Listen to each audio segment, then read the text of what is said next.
Better.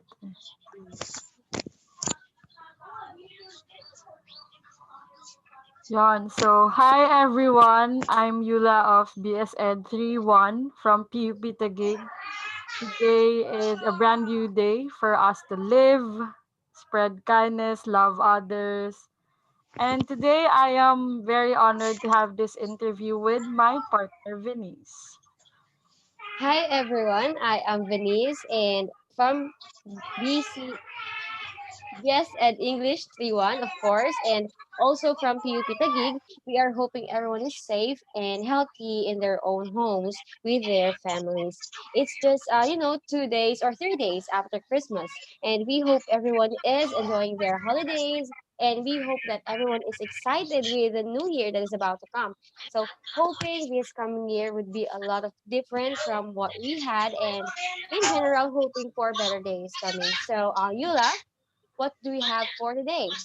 Yes, like what Venice mentioned, today is a new day, and we are given the opportunity to know more about these four people whom we can ask questions regarding the topic we have for today.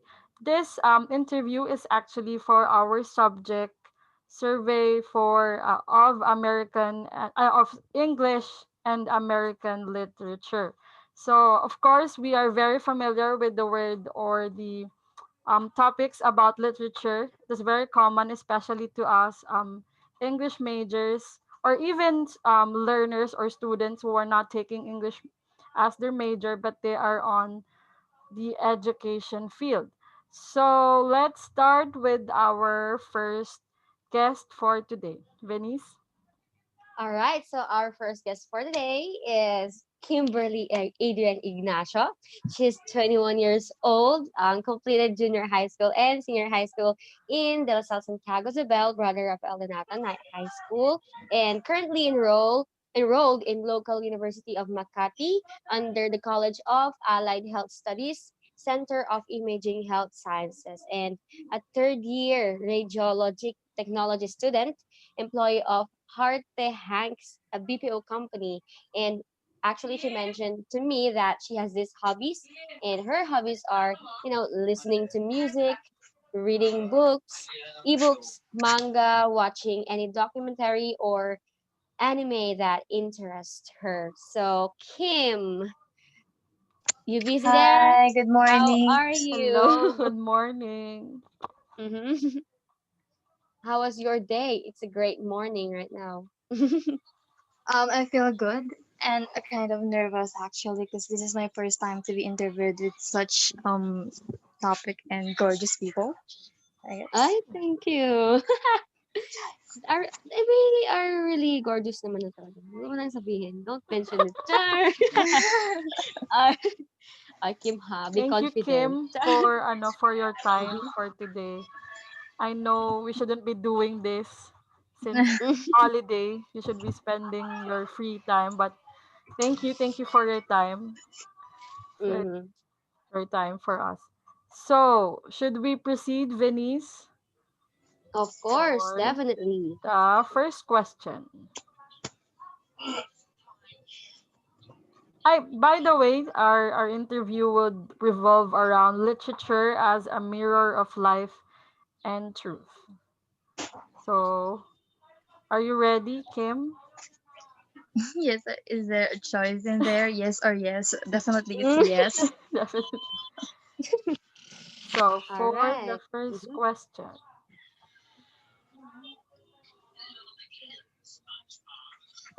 All right, so I will read it.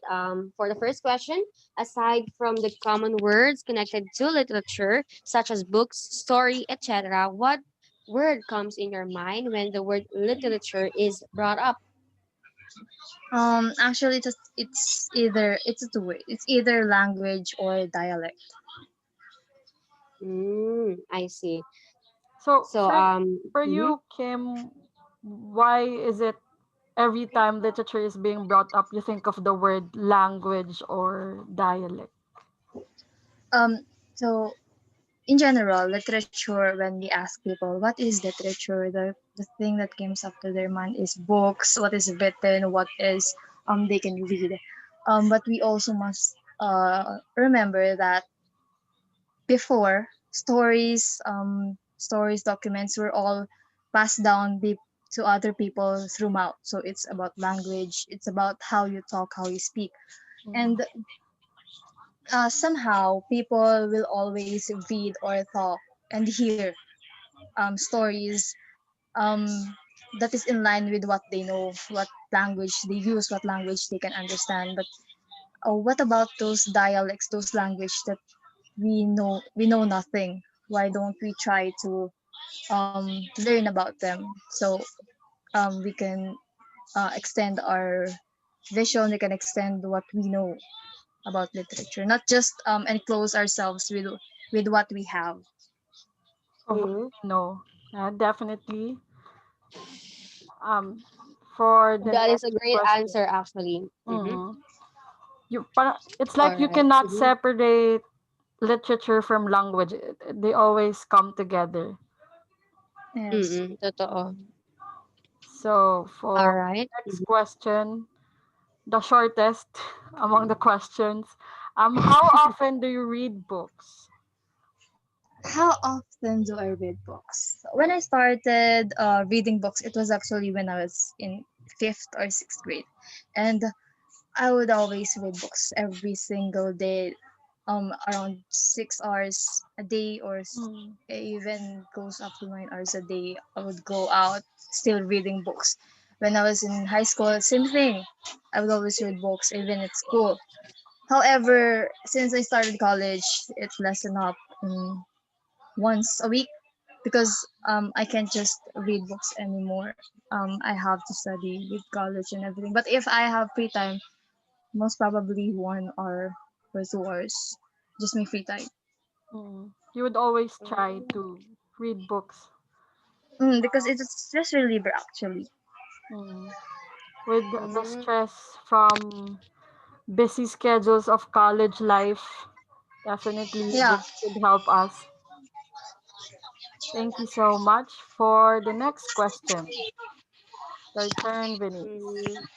All right. So let me just read that one for you. What is your favorite book from all the books you have read before? And what do you think do you possess that a character has, or how do you relate yourself with one of the characters? Hmm. Out of all the books that I've read, I really love the series of I Am Number Four, and still I'm still up until now I'm still collecting the series. I haven't finished it all, and usually people when you ask people among the characters who do you love the most, who is your favorite, they would say the main character, the protagonist. But Mm. I want to say that in my side, I really like those in the sides, those who help the protagonist. And in I Am Number Four series, I like this guy named Sam.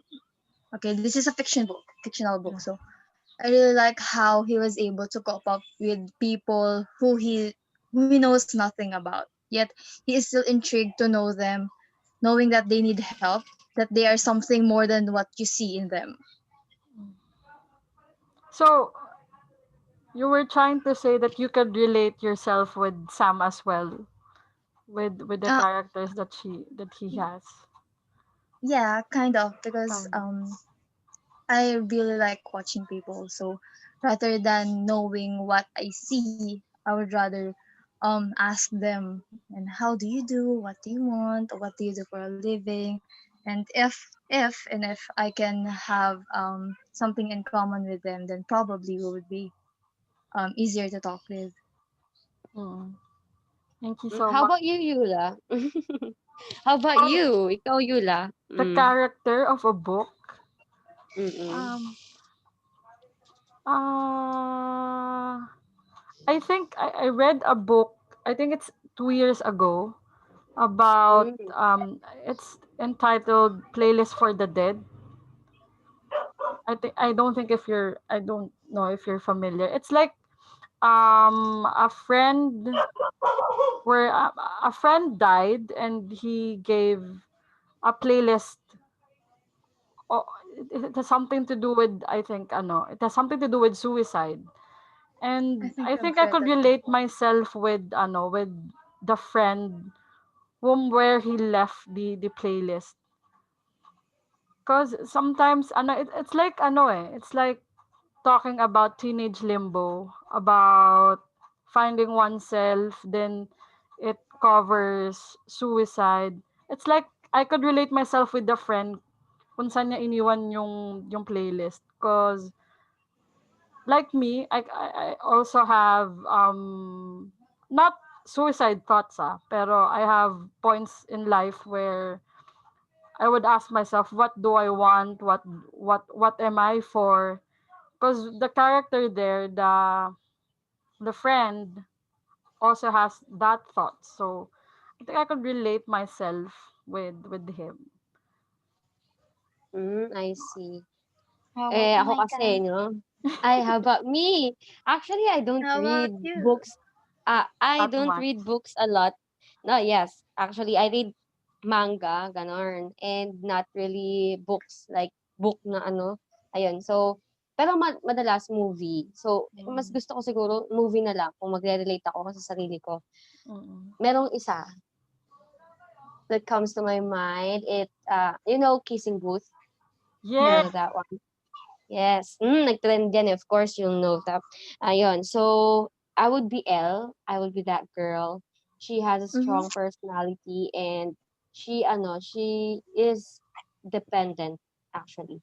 So, Yes. whenever she decides or will make decisions, she will think of the surroundings, her best friend, Mm-mm. her boyfriend, and her father and such. So, I like her personality that hindi lang sarili niya yung iniisip niya, gano'n. So, Mm, before she decide, paano yung iba? Parang gano'n. mm, So, she has a strong personality na para sa'kin na napo-possess ko din yun. We have the mm, same instincts or parang vibes, gano'n. Because mm, whenever I decide or make a decisions in my life, personal life, I would think of other people first before myself. So, yun, very relatable. That movie, that girl, yun, siya. same L vibe, of kumbaga. Kissing Booth. Thank Yan. you so much Mm. for the fourth question. Yan. Mhm. What are the Alright, let's characteristics of a good proceed. book Mhm. for you? Of a good book or a good story? Or what do you prefer, non-fiction stories or fiction stories? If you would ask me before when I was out in my teenage years, teen. Oh my god, ginatin eh.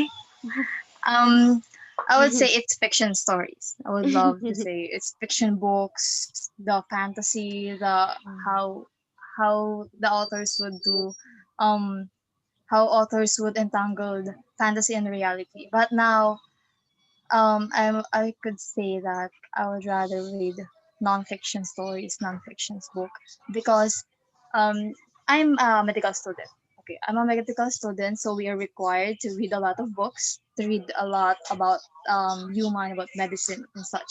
And then when we so I do enjoy reading those books, but sometimes it stressed me out a lot, and I would just read documentaries. I would watch mm, documentaries, those such things. And for a good girl, I think there's no such thing as a bad book or a bad story because it mm. depends. Rainier, ilaw. Wait, sorry. Yeah, it's okay. Sabi ko patay nilaw. Um. Again, there's no such thing as bad books or bad stories because it depends on who watch them, who understands them. Because not all people can relate to one story. Not all people can relate to one book. They have different perspective. They have different understanding. Mm, So for me, um, it also depends on my mood when I want to watch a good story or mm, um what constitutes a good book. I guess if kung gusto niyo malaman na um, yung pinaka-literal description ng what good is, kung maayos ba yung pagkakat, pagkakagawa ng plot. Kung yung sequence ba ay sunod-sunod, kung inline ba. And for me, the most important part of the story is the ending and how it ends. Because sometimes, hindi siya, parang hindi siya nakaka-satisfy. Kahit, di ba, pag Satisfied. nagbabasa, Totoo. pag nagbabasa tayo, nanonood tayo, meron tayo nung parang fino-foresee natin kung ano yung mangyayari sa dulo. Even if lumabas sila ng against sa kung ano yung inaasam natin, but still, merong satisfying feeling, di ba? Pero meron kasi na hindi magawang mapagbigay nun. So, sobrang intense ng story, hindi nila magawa ng magandang end. So, yeah, I think that's how True. other people would Great say na point.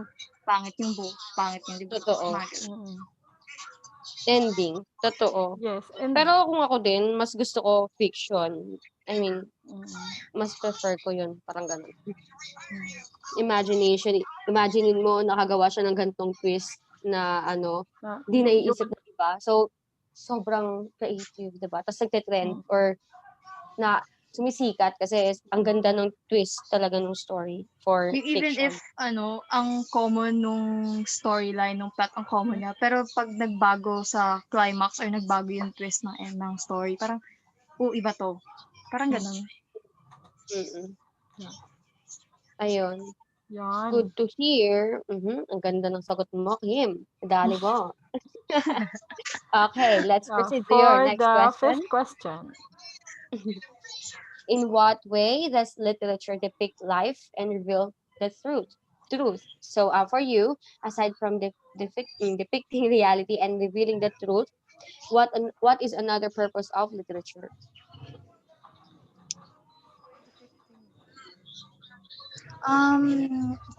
Kasi madalas kasi itanong yan, di ba? Yung how do you reflect yourself? Or how do you connect yourself with book? So, minsan sinasabi ko na, ang gantong story is nangyayari din sa akin, ganyan. Then, in what way does literature? Kasi, we may not live in the same story. There's books where you can relate to, and sometimes, ganyan din ako, ganyan din pala yung author. Masasabi mo yun eh. So, kahit pa paano may similarities kayo, then maisip mo, ganun pala dapat yun na iba sa ginawa mo. Then, literature, aside from it revealing the truths or revealing the reality, it's also an escape for me. Okay? Most especially when it comes to fictional. It's an escape. Kasi kung stress ka na sa real life, then immerse yourself with fantasy. So you can create your own world. You can create your own story na, what if nandito ako sa gantong lugar? What if hindi ako nandito sa gantong situation? It's like an escape. Parang a good escape. Kasi people might misunderstand the word escape. Pero if i-connect mo siya sa book, it's a good escape. Parang a positive escape. Yun. Yeah. Thank you. For the next question. From the reading experiences you had, have you had an experience where you realized you had an incorrect or wrong perception or understanding over something that the book has made you realize? I already forgot the title of the book, but as far as I can remember, it's a true to life story, I think. It is then parang sinabi sa libro na hindi sa lahat ng oras dapat tahimik ka. Kasi simula pagkabata, tinuruan ako na dapat tahimik ka, na kung wala kang sasabihin, wag ka na magsasalita, ganun. So, you have to think first bago ka magsalita, which is true naman, na dapat naman talaga. But the thing is, sa libro na nabasa ko, nakalagay doon na hindi sa lahat ng oras, minsan kasi nasasabi natin sa sarili natin na, walang kwenta yung isip ko, wala siyang sense, wala siyang connection. But once you voice it out, other would understand na, tama siya. So, minsan kailangan mo ring magsalita para maintindihan ka ng tao. Hindi pwedeng kinikimkim mo lang, hindi pwedeng iyo lang.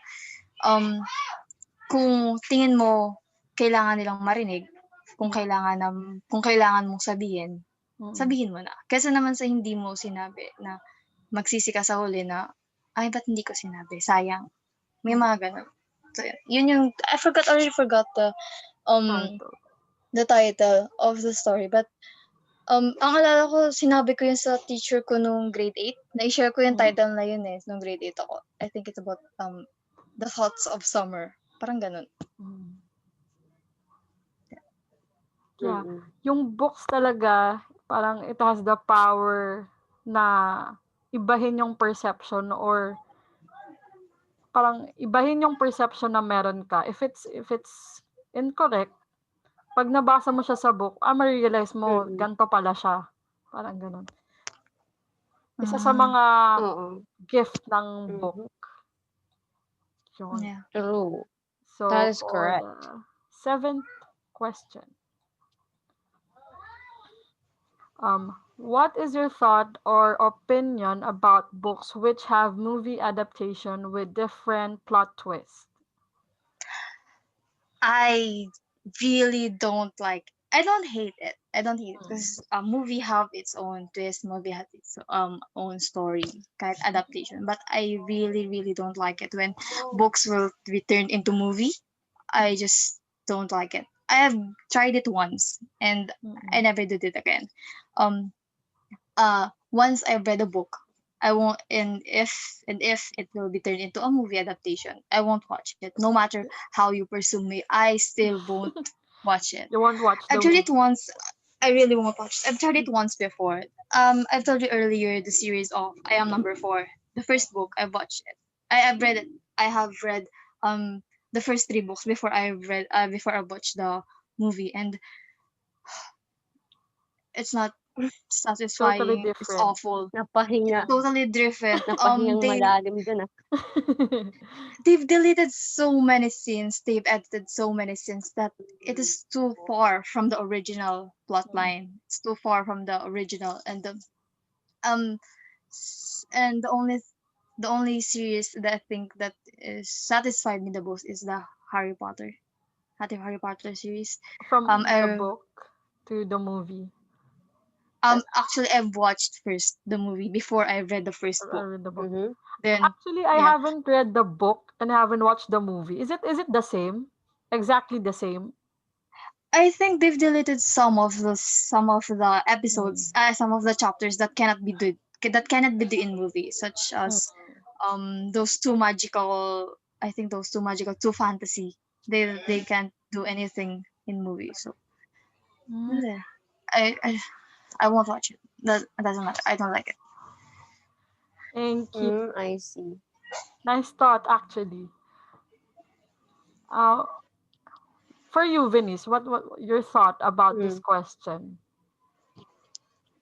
I have told earlier I really don't read books, but meron kasi 'di ba? There are mangas that made into tawag dito anime, 'di ba? Yung series of anime. Parang ganun din eh. Kung ikukumpara Same. mo sa sinabi ni Kim na may mga iniiba talaga. Mm. Sa naman manga to anime, hindi siya iniiba actually. Pinuputol siya. So, alam mo yun, yung hindi pa talaga dapat ending, dun na ini-end, gano'n. So, Especially ako pag naman kabisado mo yung story, parang gano'n. Maghahanap ka. Oo, mm, maghahanap Asan ka. na oo, to? Bakit Oo. wala? oo, Bakit Kasi ganun? tinatapos lang ng ending ganito. na, gano'n. Oo. Oo. Yung feeling na umaabot siya ng 100 plus chapter, tapos Mm. pagdating dun sa anime ng movie, series actually, ano lang Mm. siya, nasa 16 lang, gano'n. Mm. Kaya, iba talaga, iniiba. Mm. Kaya G lang naman sa'kin, pero pangit lang kapag hindi ka na-satisfy nga dun sa ginagawa nilang adaptation or chine-change into action, live action, mga gano'n. Mm. Ayun. Yun lang naman din ang point ko dun. Actually, same thought Mhm. eh. Mahirap talaga pag napanood mo muna yung film bago mo binasa yung book. Mm. Kaya it's important na if ano siya, if from a book siya, mauuna talaga yung book. Lalo na for example, napanood mo na yung movie, tapos parang in-expect mo ganito na yung mangyayari. So, hindi mo na tatapusin yung book. Tapos yun nga, may mga changes talaga. Parang hindi talaga, siguro hindi talaga possible yung exactly the same, yung from the book to the Mm. movie. Parang hindi Kasi talaga siya pagkakaalam ko, magkaiba na sila ng author. Parang ganun, parang magkaiba na gano'n. sila ng author. Kasi parang binibili yung story, then magbabago sila ng author. Ganun yung mga revisions. Exact. Ayun. For the next question. See, mhm. For the eighth question. Venice, I think it's your turn. Is it my turn or your I'm so turn? sorry. So, yeah, my turn. So, if you are going to write a book of your life, what would it be? What would be the title and why? Mm-hmm. Kim? Uh-huh. The title. The Clone? I think The Clone. Hmm. Um, Mm, wait, by definition, clone is someone that is the copy of yourself, right? Mm-mm. So, as I said earlier, I really like watching people. I really like observing people. So, rather than looking at one perspective, I like knowing the other sides. Mm. So, if you have several perspective about something, or the clone or the perspective, I don't know. That depends. Mm. Um, but the thought is I want to know the different perspective of us people, of a certain person. So, hindi kasi ako na-satisfy na, ay, alam ko lang yung isang side. Baka may kulang, baka may mali. So, Mm. aalamin ko pa sa ibang side. So, ganun. Um, Clone. yeah. So, the clone or the perspective. mm-hmm. Okay, title. All right. Venice, any thoughts? Kung Ako ako din dito sa tatanungin nyo, end. ha? If you're going to write a book of your life, Mm. ano ba, natanong ko na rin yan sa sarili ko. I have questioned many times myself. So, ano bang story ng buhay ko? Parang ganun. Hindi, natatanong mo, kahit naman sino siguro, ako yung main character, ano bang role ko? Parang ganun. Ano ang role ko? Siguro, Mm. ano yung, di ba, ano yung characteristic ko sa mismong story ng buhay ko? So, ngayon, kung ako, ngayon sa sitwasyon ko ngayon, ano ba yung title na naiisip ko? Hmm, hirap mag-isip, Title, nahirapan tayo mag-isip Title sa pa lang. title kasi Title pa lang yan. title, siguro ano, gusto kong ang common pero siguro self-love. Kasi, Self-love. that is what I want to, yun yung isa sa gusto kong sa end ng story ko, yan yung gusto kong ma makamit ko. So, ngayon ongoing pa lang siya. Mm. I am trying to find what really is self-love. So, yun yung ipinakita-title ko sa magiging, book of my Book. life, parang gano'n. What will be the title? Self-love. Ayan, simple Um, lang naman. may I add? For So, sure. kung gagawa ako ng sarili kong libro, um, I will not be the protagonist or the antagonist. I Mm. would be the support, like the support character. Kasi Mm. I really don't like the spotlight. So, Mm. if possible, gusto ko yung ako yung nasa gilid, ako yung nanonood, ako yung Mm. tumutulong lang. Nag-o-observe. Kasi, Nice.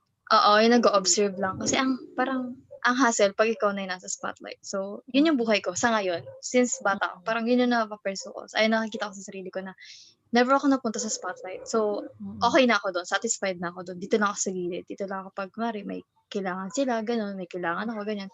Pero I will never be in the spotlight. Mm. Wala, mas masaya kasi sa Mm. gilid. Mm. Standby ka lang sa gilid. Basta ganun. Sabagay. Mm. Ako I'm always the main character of my story, of my life, eh.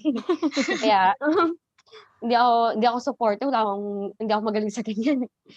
Epic ako sa ganyan, eh. So, character na lang, gano'n, main character, push. Mm. Ikaw Mama Yugs, how about you? Book of my life. I can't Mm. think of any title. I think quote or a phrase. I think the title would be trust the process. That's the phrase I always believe in. Na, especially tayo, we're in the stage where we're trying to figure out what we want, what we're for, yung purpose natin. Like, na-mention kahapon, yung parang existential crisis, yung Mm-mm. you question yourself.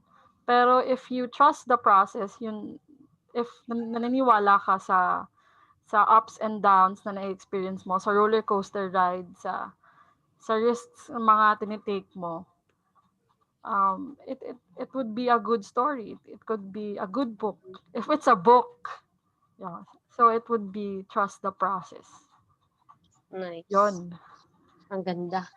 So for So, last question.